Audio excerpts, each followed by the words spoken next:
Hi everyone, welcome to This Week in Barranquilla with me, Mike Chartrand. I'm going to talk to you tonight about our two most popular articles from this past week: security in district schools and the quality of the air we're breathing. So, let's get right into it. You probably heard that about 2 weeks ago, a teacher was robbed in the middle of a class, and that was at a school in Galapa, but exposes some enormous security gaps in all of our public schools. In response, Mayor Char has said that he will send more police officers to schools in the worst regions, and he says he has contracted a private security firm to provide guards in 60 public schools for 3 billion pesos.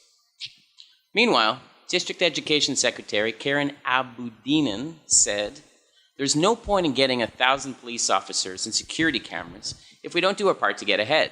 And you know what? I agree. In fact, in my opinion, we need to be taking accountability for our own neighborhoods, and we need to be building connections with each other. We shouldn't be tolerating this kind of thing on our streets or in our schools. You know what? Creating a police state like you have in the USA, that's not the answer. And what's more, I'm sure there are some really great ways to use 3 billion pesos.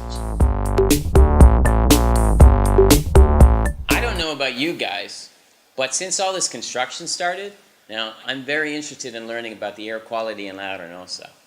Now, apparently, it hasn't been tested in almost a decade. So we could all be breathing deadly toxins, and we'd have no clue.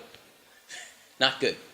Now, thankfully, the International Cooperation Agency of Korea donated some 2 billion pesos worth of testing equipment, which will be ready to go in a few months' time.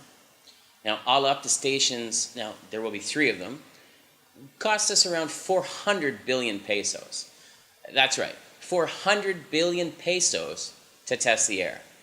Now, according to Angel Romo, chief of the city's environmental division, the city contracted a local company earlier this year to do some preliminary testing, but apparently they can't share the results with us because, quote, the contractor hasn't given them to us yet. As I said, I'm very interested in hearing the results, and you should be too. In my opinion, this is easily one of the most important issues affecting Barranquilla.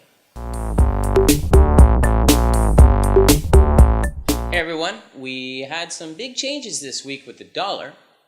Let's check and see what Professor Baca has to say about it. Welcome back.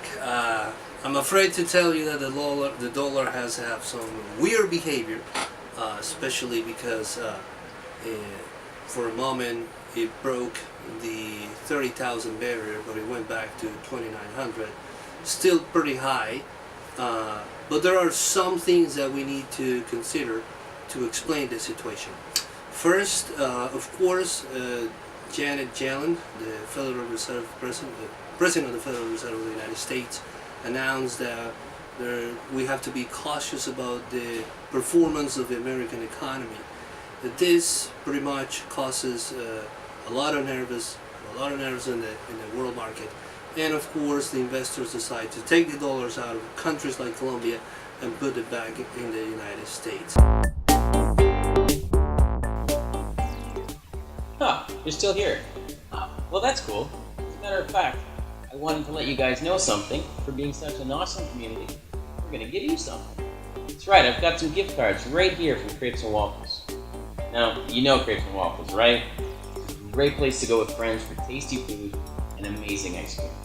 Now, all you have to do is subscribe to this channel and leave a comment below.